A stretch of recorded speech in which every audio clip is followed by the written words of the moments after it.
take off your regular slippers and slip on the toilet slippers. Again, be careful not to touch anything.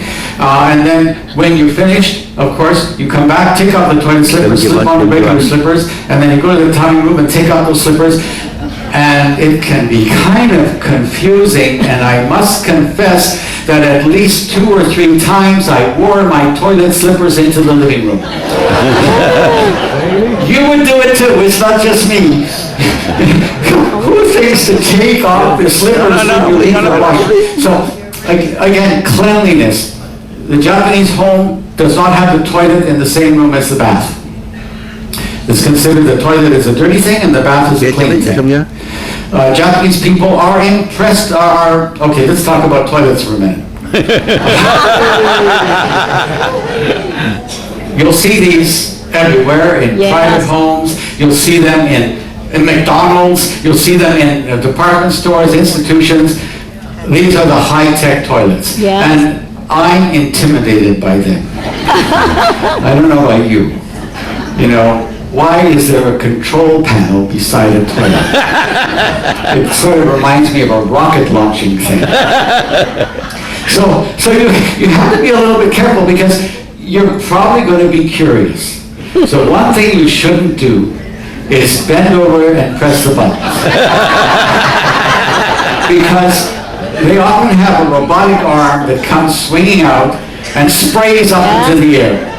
So you want to make sure you're sitting on the toilet before and properly attired before you press any buttons. Because the toilet will include hot air sprays and water sprays, and it'll also have white noise so that nobody can hear what you're doing while you're on the toilet. I mean, they think of everything. And of course the seat will be warm. And I remember in 2011, after Japan had a problem with electricity because of the nuclear meltdowns in Fukushima, and they shut down all the neon lights, and they got people to lower their thermostats. The last thing the Japanese people gave up was the heaters of their toilet seats. So that gives you an idea how important the toilets are. Japanese people are very obsessed. Well, I guess I say obsessed. They believe in cleanliness. Japanese people generally will not go to bed at night without taking a bath. Wow. In the West, we often bathe in the morning, but the Japanese people think you have to be clean before you go into the bed. So Japanese people, a bath in Japan involves cleaning your body outside of the tub with either with a shower or with something to dump water on your body, and then they always have a tub which is full of relatively hot water, and after your body is clean, you get into the tub and you soak. The soaking is an important part of bathing. It's very relaxing, and of course I think it will help you to sleep.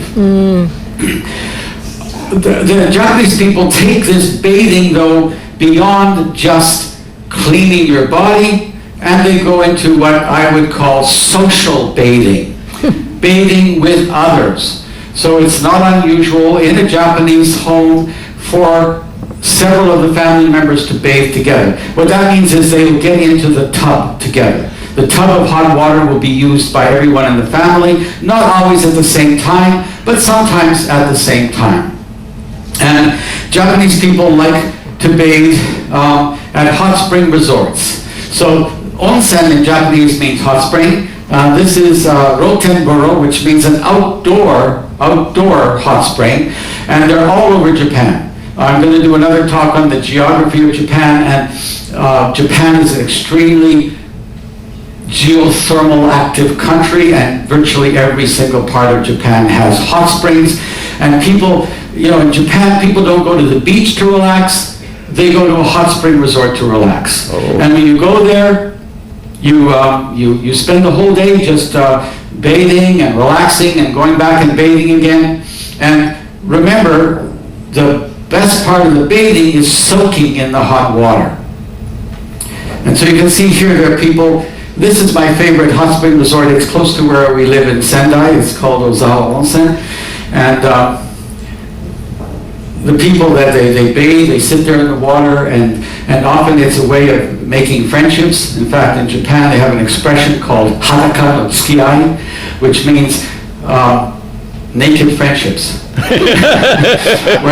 where you sit in the water and you sit there and enjoy the comfort of the hot water and chat, and it's actually a very important way of establishing bonds between people. This one actually is what they call in Japan konyoku. Konyoku onsen, which means mixed, male and female bathe together in the pool. Those are very rare.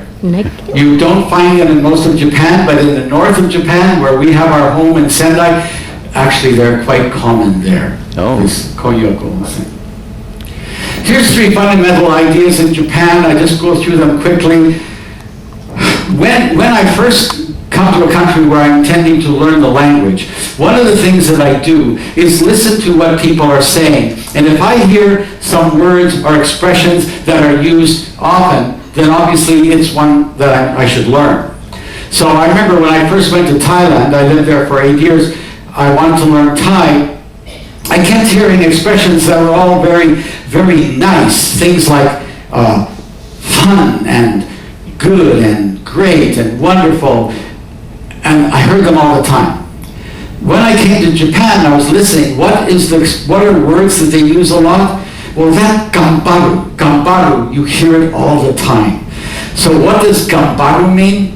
It means struggle, persevere, do your best. It really indicated to me that the orientation of Japanese culture is almost opposite to Thai culture. In Thai culture, they were always emphasizing the easy things, the good things, the fun things in life.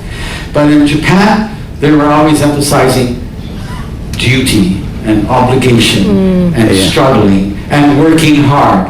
I'm going to go into more detail on that in my next talk when I talk about the Japanese work ethic. Gaman. Okay, so the Japanese never say take it easy. It's just completely out of their cultural realm. If somebody is working hard, they basically say that gambatte kudasai, means work harder. Struggle, persevere. They never say slow down, take it easy, go home early. No, they never do that. Gaman, I won't talk about that too much. It basically means to tolerate discomfort and to hide your feelings if necessary. But I'd like to talk about giri. Giri is translated as obligation, a social obligation, and the Japanese, as I mentioned earlier, they're always aware of their relations with others, and they always want to be not imposing on others, and if someone has done something for them, they're horrified of the thought that they don't acknowledge the kindness of others and reciprocate. So, a common way of saying hello in Japanese, in standard Japanese, is "O genki desu ka?" which means are you well, are you healthy? And the common answer is "Genki desu okage-sama de," which means I'm healthy because of you. Where does that come from, you know? Someone you hardly know, someone you just met on the street, and if they say I'm fine because of you. Now, I try to figure out why would they say that? And I guess because their thought is that everything is connected, and maybe something about you has helped them to be healthy, and they better acknowledge it rather than just ignoring it. So, okage-sama de, because of you. The Japanese, what they do actually to try to show their appreciation for any kindnesses or any relationships, their phenomenal gift-giving culture.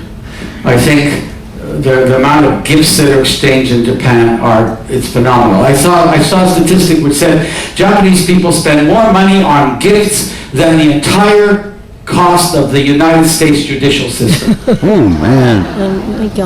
They give gifts for everything. Yeah. Of course, there's gifts for New Year's, there's gifts for all kinds of events like birthdays, marriages, anything, there's gifts. You go and visit someone's home, you you must bring a gift. You Yeah. can't come without a gift. And then the amazing thing is, when you leave their home, they give you a gift to take with you too, to show their appreciation that you visited them. So the amount of gift exchanges is literally phenomenal. They do that. They have whole department stores that are just designed to provide gifts. You can go in there, whole floors of department stores are just gifts like this. So you walk over here, you can choose this gift. It costs $120 for one melon, and then you can have the store send it to the person you're giving the gift for. Oh. If a Japanese person travels away from home overseas, they're expected to bring omiyage, which is translated as souvenirs, to everyone they know. Their neighbors, their family members, their colleagues. Typical Japanese person on an overseas trip will spend half the time gathering omiyage for everybody back home. Yeah. It hardly makes any sense. And in spite of the millions, actually billions of dollars that they spend on gifts within the Japanese tradition, you know, they even adopted Valentine's Day. As if there are not enough gifts going on, in Japan they celebrate Valentine's Day. But they do it in a Japanese way. So on February 14th in Japan, young women must give gifts to the men in their lives. That's the opposite. It could be colleagues at work. They don't have to be intimate men, just men that are part of their social circle. Friends, colleagues at work, family members.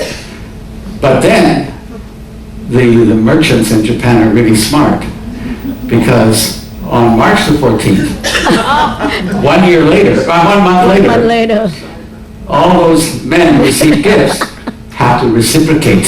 And they actually call it White Day. So March 14th in Japan is White Day, and that is when the men give gifts back to the women that gave gifts to them. Pretty smart, those people who run these businesses in Japan. Okay, moving on, religion. I'm going to give a separate talk about religion later on, so I think I'll skip over this. Basically, though, Japan, every Japanese person, I think it's fair to say that every Japanese, almost all Japanese people have 3 religions at the same time. And Christianity is not one of them, but 3. They're Buddhism, Shintoism, and ancestor worship. The worshiping of your own ancestors, which of the 3 might actually be the most powerful one. The last few days in Japan has been the holiday they call Obon. And that's when Japanese people show respect to their departed ancestors. And this is really, I think, really the true religious spirit of the Japanese people is when it comes to ancestor worship. In their homes, they usually have something called a butsudan, which is a shrine that's often dedicated to their departed relatives. And in many ways, they're more sincere about worshiping and showing respect to ancestors than any other form of worship. But they're also Buddhist and Shinto. And Buddhism and Shinto, I'll talk about that more later, but they're actually completely different religious traditions. They don't necessarily conflict with one another, but they are very, very different. You can see the Shinto priests, the way they dress, and the young women, and the Buddhist priests, and the ideologies are different too. But having said that, in Japan, every person has kind of like 3 religions. I think it's also fair to say that most people in Japan are relatively irreligious. Religion is not a part of everyday thought and life. Probably of all the countries in the world that I've been to, the people in Japan give less thought to religion, less thought to the afterlife, less thought to heavenly beings than any other culture. And yet the Japanese people are highly moral people. So where does the morality come from? It doesn't come from religion. I mean, ancestor worship, Shinto, there's no ethical codes even at all involved in those religions. In Buddhism, there is an ethical code, but in fact, the Japanese ethical code does not come from religion. There's no fear of God. There's no fear of hell or heaven. Where does it come from? It actually comes from the upbringing of the children and all the social conditioning that has actually inculcated in the Japanese people relatively high moral standard. And I'll talk about that in a minute. 3 religions. Oh, I should talk about Christianity. Only 1% of the population of Japan is Christian. But most young Japanese couples, when they get married, they want a Christian service. I guess they've seen it on TV, so they think it's really cool.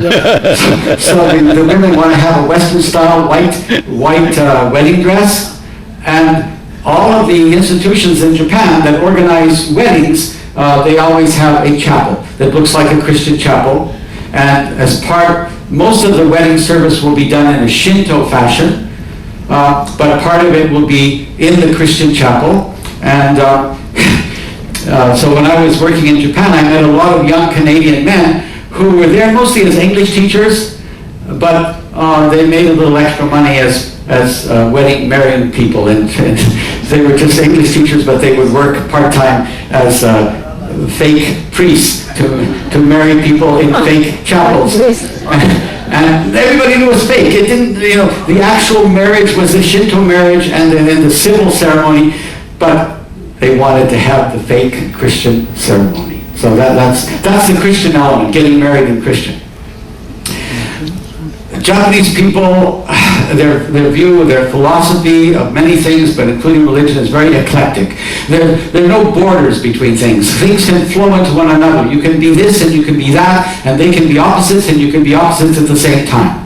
I'll talk about that a little bit later. It's a bit confusing. And here's a good example. Sumo. Sumo is a sport, but it's unique, probably, I don't know, maybe in the world, and in the fact that it's a religious, it's a sport that is tied in with religious observance. The original sumo was conducted in Shinto shrines, and it was part of a process of worshiping and paying respect to the gods. And so here is a sumo. Notice the referee, he's dressed almost like a Shinto priest. And the dojo, I think it's called, where they're doing the fighting, the roof looks like the roof of a Shinto shrine. And before they actually go into combat, they usually throw salt onto the surface of the fighting area, because that's a Shinto way of purifying the surface. And another rather annoying, perhaps, notion is that women are not supposed to go onto that surface. It would be polluting. When I was in Osaka, one of the traditions of sumo is that at the end of the tournament, the mayor of the city in which the tournament is held is supposed to present the trophy to the winner. And at that point, when I was there, the mayor of Osaka was a woman. And it was a big deal. What are they going to do? They can't let a woman, even though she was a mayor, onto the surface, because in this case, Shinto tradition, that would be polluting. I was hoping she would go anyway. I was thinking, this is it, women's liberation. Actually, in Japanese, it's called uman ribu. But anyway, women's liberation. Go and do it. To hell with them if they don't want her to do it. But she, like typical, I think, in Japanese thinking, was she didn't want to make waves. She didn't want to be to do anything that would be, I guess, provocative. So she sent her deputy, who was a male, to present the trophy. But the interesting thing is, this is sport and religion combined together. Okay, let me give you one of the fun things about living in Japan. The Japanese language is full of foreign words. Okay, that's funny, right? They use English a lot, but they make some funny mistakes. So on a medicine bottle, takes 3 tablets a day until passing away. Makes sense. On an elevator, the elevator is being fixed during that time. We regret you will be unbearable. But my favorite one is the one on the bottom. I came to the train station in Sendai one day, and this thing appeared on the post. I didn't have a camera with me. I wish I had. And it literally said, "Go down the stairs, turn left, and follow your behind." So I couldn't figure out exactly what that meant, but I've seen dogs following their behind, but I don't think that's what they meant. But there's all kinds of examples of funny English in Japan. I have a couple of signs here. Because you are dangerous, you must not enter. In Japanese, it just says, because it is dangerous. Yeah. That type of thing. We're going to Kobe in a couple days. And Kobe is in a region of Japan, which is like the two major centers of Japanese commerce and everything, culture as well, are the area around Tokyo and the area around Osaka. The area around Tokyo is called the Kanto, and the area around Osaka is called the Kansai. But another name for the area around Kyoto, around Osaka, which includes Kyoto and Kobe, another traditional Japanese name, which is used all the time, the area is called Kinki. So there was a very well-established Japanese travel company, and the name of the travel company was Kinki Nippon Tourist Company. And they were very successful in Japan, but when they tried to reach out internationally, they started getting all these weird inquiries about unusual sex tours in Japan. So in Japan, kinky doesn't mean kinky. So there's all kinds of funny mistakes. So one of my favorites is, so the Japanese people, they like to use foreign words. 20%, I think I said 20% of the Japanese language today are words from European languages, mostly from English. An example of a non-English one would be the word abeku. Abeku. It comes from French. The French word is avec, and in Japanese it means a couple. Avec, together. But most of them are English words. And one English word that Japanese seem to really like, because if you travel around on a train in Japan, almost every town has a hotel near the train station called the City Hotel. Mm-hmm. The Japanese language has no way of saying sit. The closest they can get to sit is shit. So, I'm not kidding. Every little station you go to in Japan, near the station in Japan, there will be a hotel with written in Japanese letters, Shiki Hotel. And you know, they're pretty good hotels actually. They're mostly business hotels, and they're reasonably priced, and I recommend look for the Shiki Hotel when you go to small places in Japan.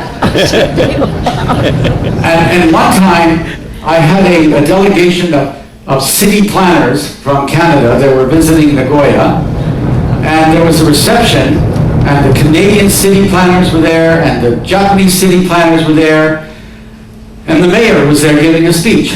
And the speech was in Japanese. And he was going da-da-da-da, shiki planning, da-da-da-da, shiki planning, da-da-da, shiki planning. And the Canadians were all horrified, because all they understood was the mayor was saying over and over again, shiki planning. And they thought that he was tearing a strip out of the local city planners. And I had to go to the Canadians and say, don't worry, there's nothing wrong with what he's just mispronouncing it. And then, just a few months ago, there was a new apartment building going up near our place in Sendai.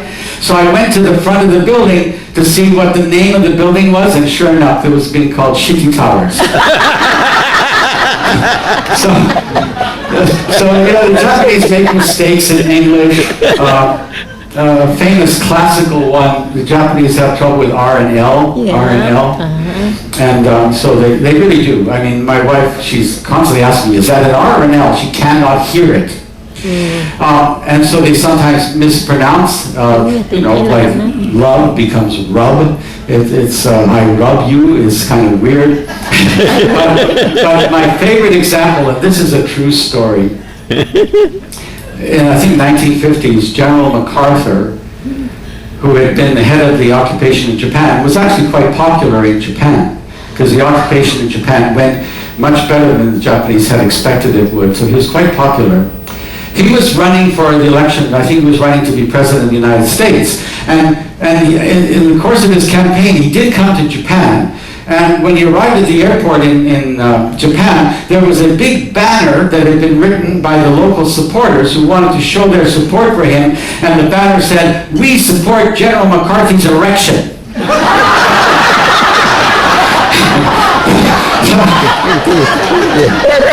It's a true story.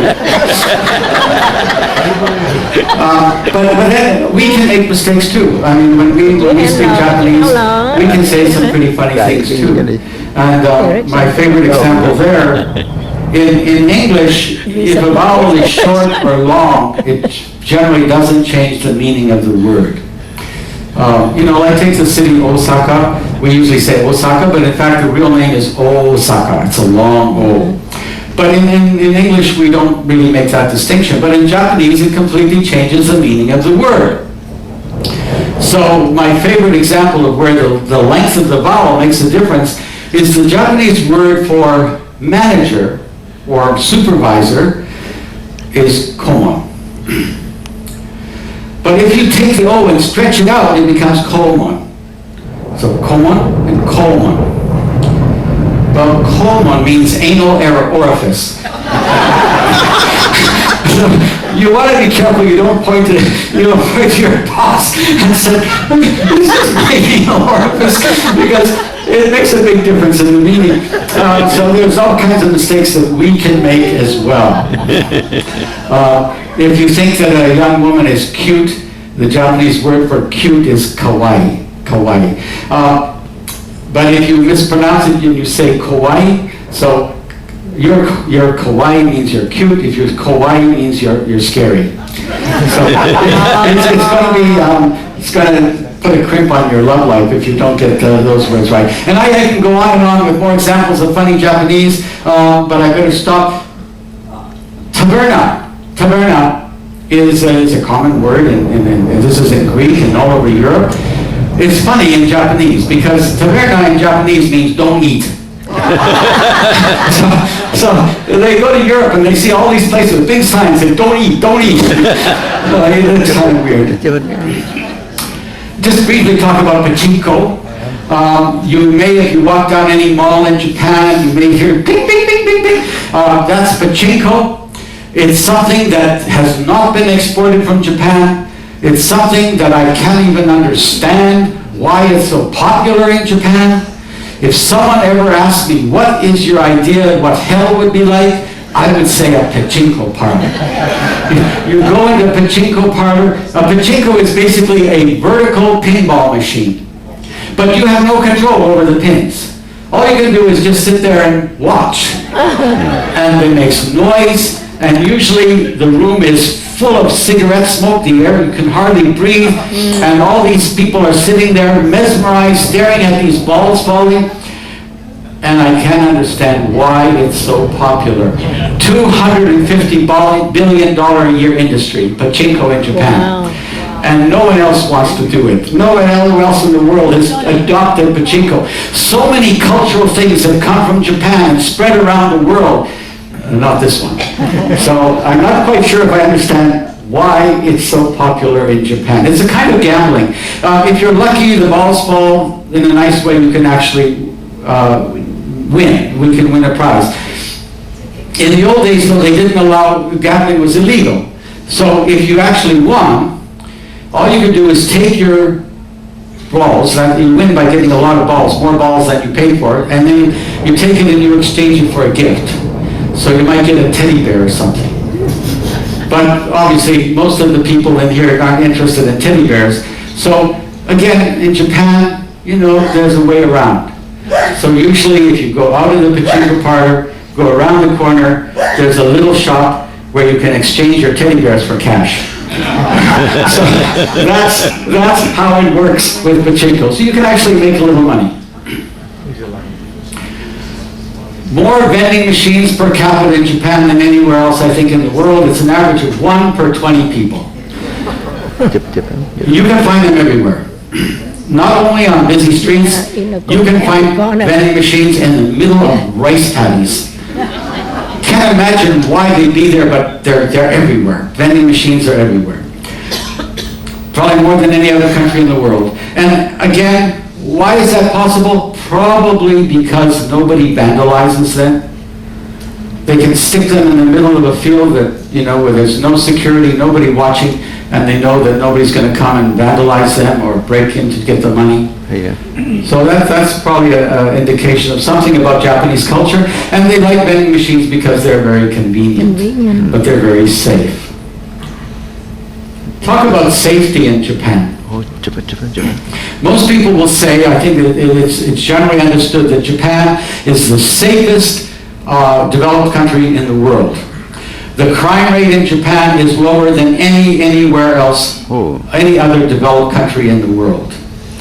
And here's just a few statistics. You can see that Japan, the population of America is double the population of Japan, but look at the comparison of these statistics. They're completely different in that Japan is very safe. It's very, very safe. Mugging is virtually unheard of in Japan. Again, I lived there for 12 years. I have my children living with me. I have my daughter who lived with me in Japan for when she was 19, 20 years old. She traveled everywhere. She went on the train everywhere. She came home. She was teaching English. Sometimes she'd come home at midnight. I never had to worry. I felt absolutely safe. Japan is an extremely safe country. If you leave your expensive camera or your purse on a train, the chances are probably 95% or more you will get it back unmolested. If there was money in your purse, it'll still be there when you get it back. Wow. You'll go to a lost and found and they'll hold it for you till you come to claim it. Extremely law-abiding, relatively crime-free country. I'll give you another statistic. In all of Japan, there's only 80,000 prisoners in jail. Compare that with the United States, it's 2.3 million. So it's 40 times more in the United States than Japan.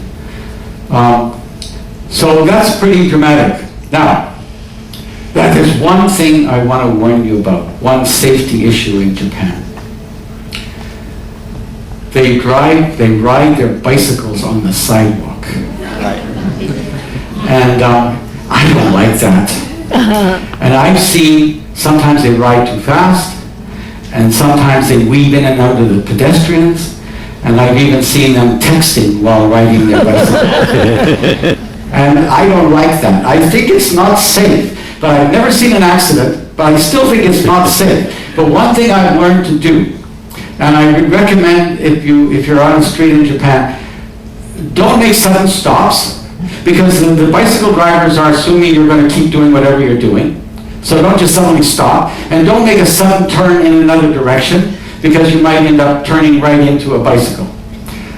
So that's just a little bit of a safety concern. I think I sent a letter to the Olympic authorities here in Japan saying, this is something you better try to fix before the Olympics next year, because you might end up having a few foreigners who expect the sidewalks to be safe get hit by someone on a bicycle. But that's the only thing you need to be concerned about. Now, having said that, Japan has the lowest crime rate of any developed country. Japan has the world's largest criminal syndicates, mafia, the largest well-organized mafia in the world. They're called Yakuza. And they are multi-billion dollar industry in Japan. I didn't know that. And they are kind of part of the scene. They do certain types of crimes. They do extortion, they do prostitution, they do illegal gambling, they control street stalls, they do funny things like they call it sokaya, where they buy one share in a company and then they threaten the company that they're going to go to the shareholders meeting and disrupt the meeting, so they get bought off as to not to do that. They do all kinds of things like that. They don't do muggings. And they don't like muggings. So they made it very clear that petty crime gives crime a bad name. And they don't want petty crime. They want just to do their thing, and nobody should compete with them. So that's probably a long way to explain why there's no muggings in Japan. Because if someone mugs someone in Japan, they might end up being mugged themselves by the Yakuza. So they are easy to spot. The telltale symbols of tattooing. They often have sometimes even full body tattoos, but you can see tattoos on their arms or in their necks. Most Japanese people will not have a tattoo because it basically will mean they're probably a criminal, a Yakuza. But I was just recently in a shop, and there were these three guys with their wives and children, and they were shopping, and they were covered with tattoos. They were, without a doubt, Yakuza, criminals.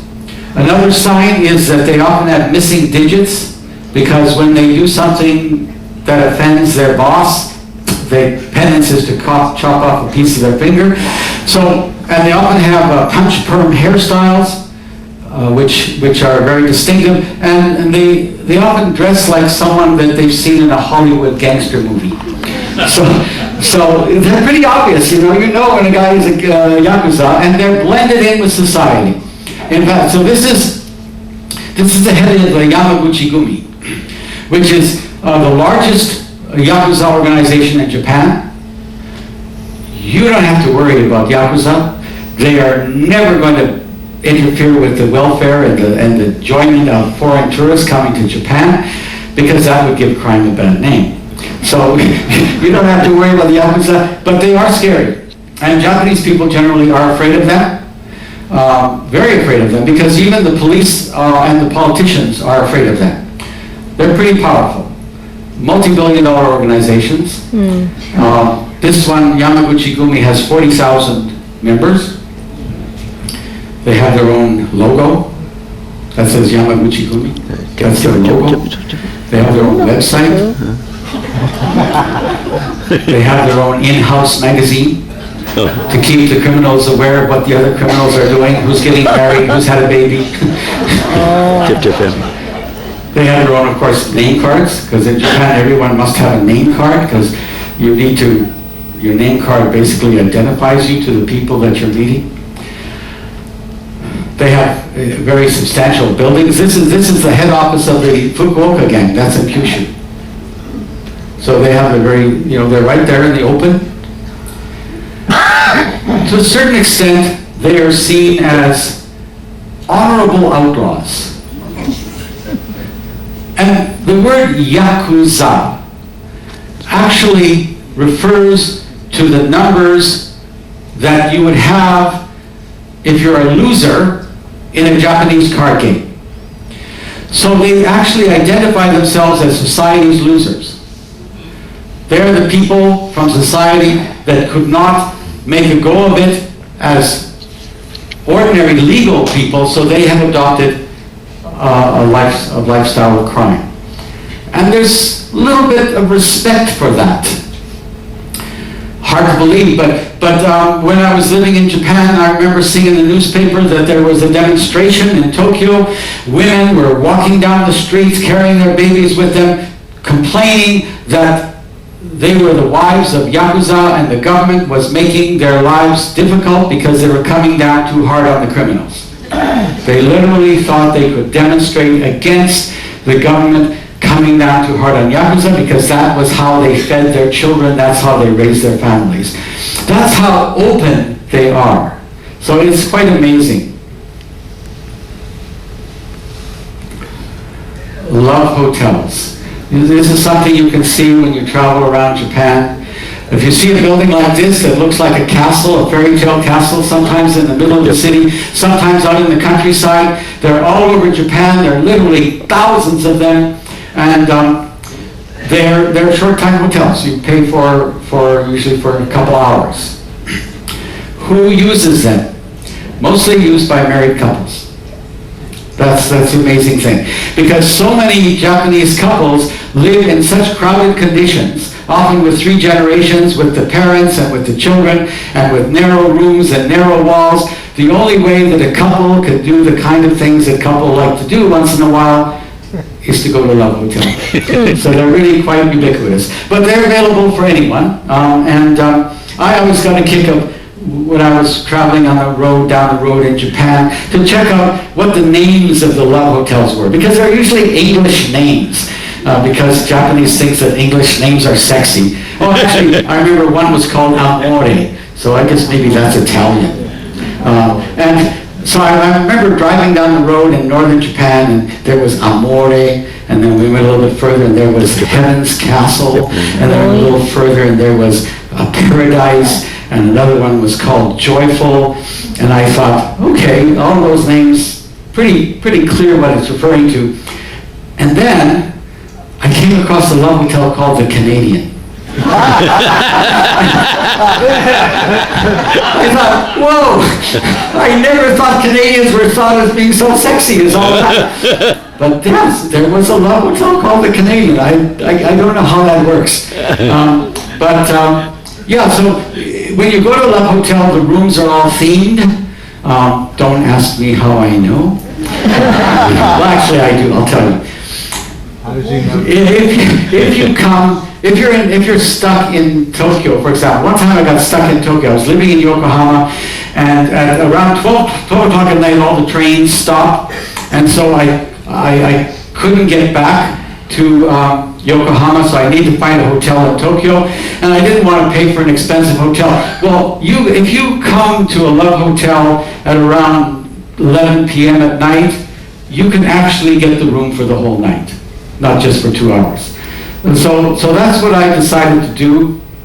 I was with my wife, and so the way it works in the love hotel, in case you need to know, I know how it works. Yeah. Okay. So very, very discreet.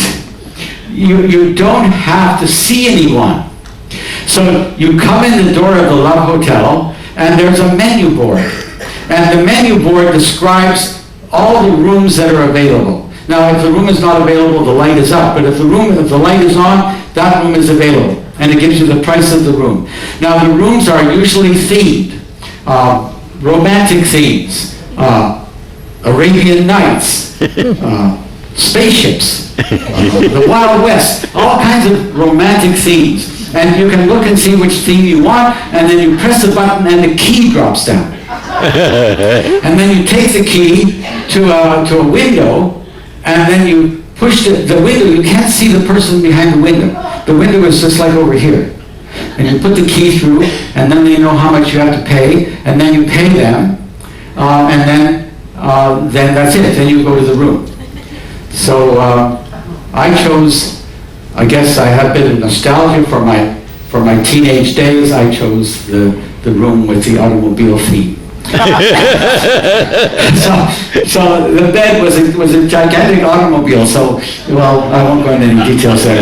But here's an example of another room that you can find. I'm not quite sure what's romantic about a child's cartoon character, but that obviously that's of interest. I think my time is up. Yeah, I'm sorry. My time is up. I was going to talk about food, but we're going to have Chef Hiroko who's going to be talking to us about food, and I'm going to continue this talk tomorrow where I left off today. So I'm going to finish now. I'm going to go, as usual, to the 7th floor opposite the Wayang Theater and be happy to take any questions there. And I'm also hoping towards the end of this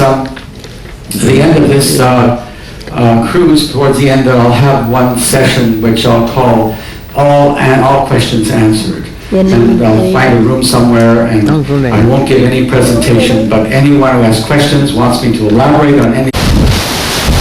Now about 3:50.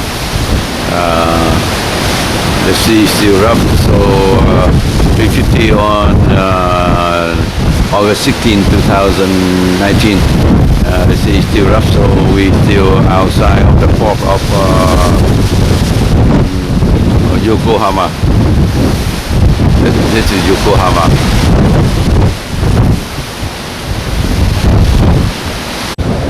island outside of Yokohama.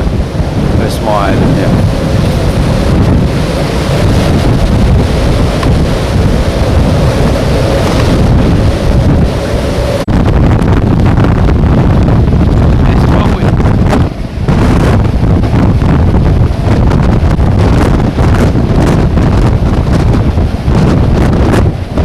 Strong wind. Yokohama there.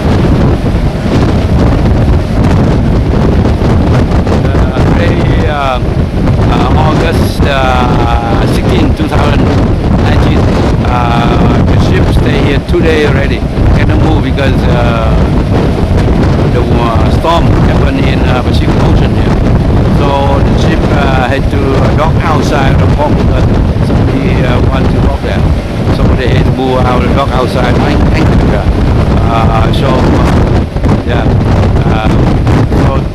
They will skip the ship will skip the next walk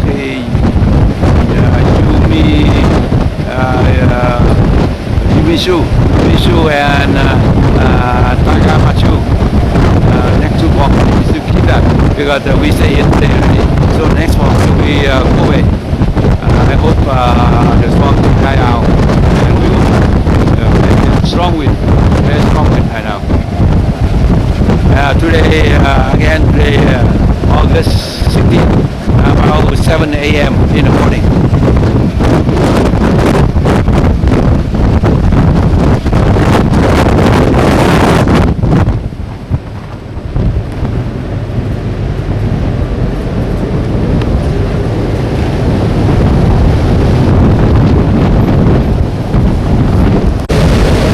Petrol ship of Japan.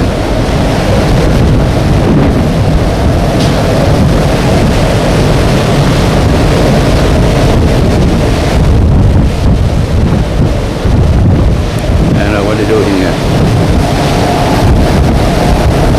And they carry supply. Carry supply for the ship.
Trying to move out of position where we need now.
big storm.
starting in 1625. It took them 20 years to plant all these trees, and it is designated as not just a natural monument, but as a historic site. In the same way that the valley area I showed you earlier was both a natural monument and a place of scenic beauty, this is both a natural monument and a historic site. There are other avenues like this in Japan. This is by far the most spectacular. And these cryptomeria trees, these Japanese cedars, are a very highly prized and regarded tree in Japan.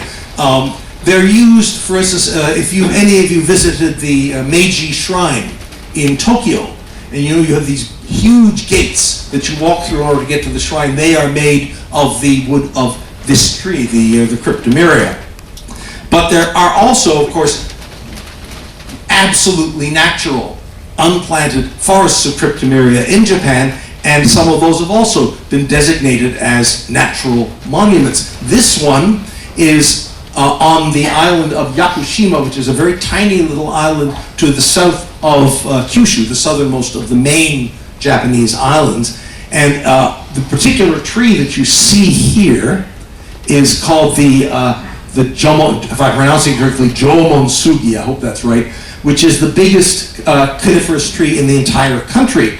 In fact, this picture, the person who took this picture had to take a whole panorama of separate pictures and paste them together just to get the whole tree into one shot. You couldn't do it otherwise.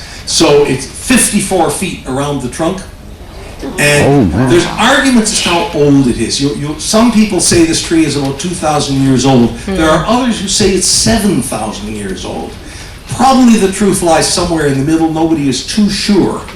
But it's a very old tree. It's a highly revered tree. But this is a completely wild tree in a natural forest. So that kind of a natural forest, the sort of place that we might set aside in the West as a national park, is also considered to be a special natural monument.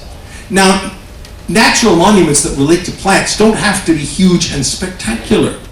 For instance, going back to Nikko, the town where that line of trees was, that's near a mountain area, a national park, where this little plant grows. This is a Nikko butterwort. It's a very small plant that grows on rock faces, very high up in the mountains, and it is what we call an endemic species. If those of you who don't know that word, you'll probably hear it a lot from me, especially those of you continuing on to the cruise following this.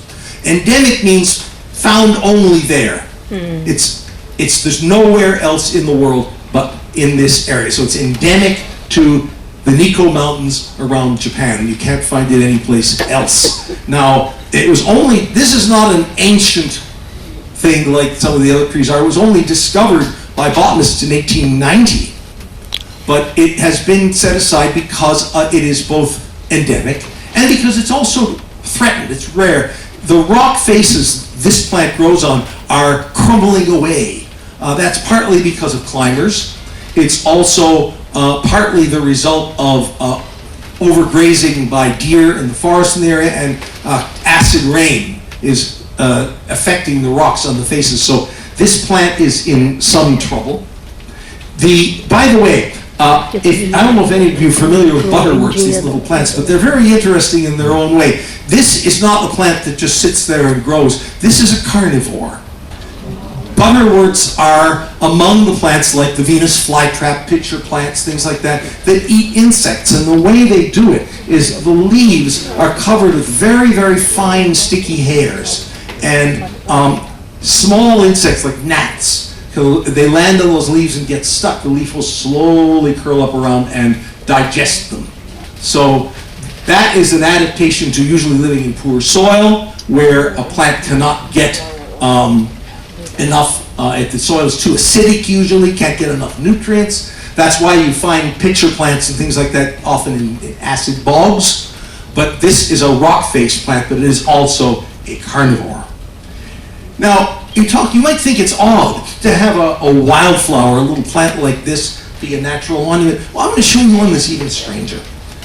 I'm going to take you up to the island of Hokkaido, the northernmost island, to Lake Akan, which is a very, very popular tourist spot in Japan. A beautiful lake with a volcano behind it. It is called the Happiness Lake. And there's a legend about this lake, which is that a young girl who was prevented from marrying her lover by a samurai lord who kidnapped her. And so she threw herself into the lake and was drowned. And it was said she was turned into a flower, and that the flower during the day, would rise to the surface of the lake and then sink back again. And if you were lucky enough to see the flower, to see her spirit rising up out of the lake, you would have good fortune, good luck. Well, the point is there is something in this lake, not quite a flower, that does do just that, that rises to the surface in the day and sinks again at night. And it's been made a natural monument. They call it a marimo. And here's what it is, or here's what they are. These are balls of algae. They are spheres that form basically as the water rocks back and forth. Colonies of algae tend to be shaped into these spherical balls. It can take 100 years for them to do that, for them to grow in this shape. They are very rare. They're only found in certain parts of the world, in cold lakes. And for instance, the ones in Lacan happen to be the biggest in the world. They're about 30 centimeters across, so like that. And when they get really big, they can also be a lot smaller. And you can find them in Japan. You can also find them in lakes in Scotland or Lake Mývatn in Iceland. They're also known from lakes in the Ukraine. But the marimo of Lake Akan are the most famous in the world, and they are considered to be quite rare, or getting rare, because they are popular. They've been popular. People go and collect them to put in your aquarium, as well as changing climate, pollution, all the other reasons that things living in cold water die off. And they do actually rise to the surface during the day and sink again at night. And it was only last year that a paper was published explaining how this happens. What apparently these do is they are, of course, like any other green plant, they are photosynthesizing. They are producing their own food, and they release, as part of the photosynthesis, oxygen. And so bubbles of oxygen during the day form inside these spheres, and then because of their big, full of bubbles of oxygen, they float up to the surface. At night, the oxygen dissipates, and they sink back down again. So that may be the origin of the legend of Lake Akan. And this has been, let's pass on this. This has become the focus of another special festival. This is a festival centering around the Ainu. Now the Ainu, as you'll probably hear more of later, are the Aboriginal, the indigenous people of Hokkaido. They're quite separate people from other Japanese, and they have a very strong reverence for nature as part of their religion. Now, the Ainu have started a festival, a Marimo festival. It was never part of their tradition. It was invented, basically, back around the 1950s as a natural sort of celebration of these algal balls. But again, that did relate to the general Shinto and Ainu identification of spirits in nature. So what they do is they take these balls, take them to a shrine that happens to be a Shinto shrine. They are blessed, they are cleaned off, and then they are very respectfully, one by one, returned to the lake. And that happens right up at Lake Akan. Here you can see this man is in traditional Ainu costume, and he's taking some small marimo back to the lake. So if you can make algae a natural monument, you're dealing with a very flexible system indeed. But there are also animals that can be natural monuments. Animals like the Japanese sarau. Now a sarau is kind of hard to describe. It's a sort of a goat, or a sort of an antelope, or sort of a cow, or, well, it's in there somewhere. And there are a number of species in Asia. The one in Japan is found only in the mountains. It's quite a shy animal, lives on steep mountain slopes, and it's again, highly regarded. It's considered to be a symbol of Japan, so the sarau has been made a natural monument. That designation has also been given to a number of rare and unique birds. Here are two of them. The little yellow bird with the black face is the Bonin white-eye. It is only found on the Bonin or Ogasawara Islands, which are way out to the southeast of the rest of Japan. For a long time, this bird was thought to be related to some birds in Australia, but we now think not. It's used to be called a honey eater, but now it's a white-eye. The other bird is the oriental stork, or oriental white stork, which is a close relative of the white stork that you see sitting on chimney tops in Europe, but you can see it's got a black bill instead of a red bill. And it's a very, very rare bird, which was actually almost extinct in Japan, even in the rest of Asia. You can see that this bird, it's poking at a radio transmitter that has been fitted onto its back. You see the antenna coming up out of there, which is used to track its movements, to find out where it's going to, in order to help protect it. If you go to Hokkaido, there are other bird national monuments. The most famous are the cranes, which I'll be discussing in a separate lecture. But people also, particularly birders, head to Hokkaido to see this bird, the largest owl in the world, Blakiston's fish owl. And this bird is, it can weigh up to about 10 pounds, which is pretty darn big for an owl. Females are bigger than males, which is generally true in owls.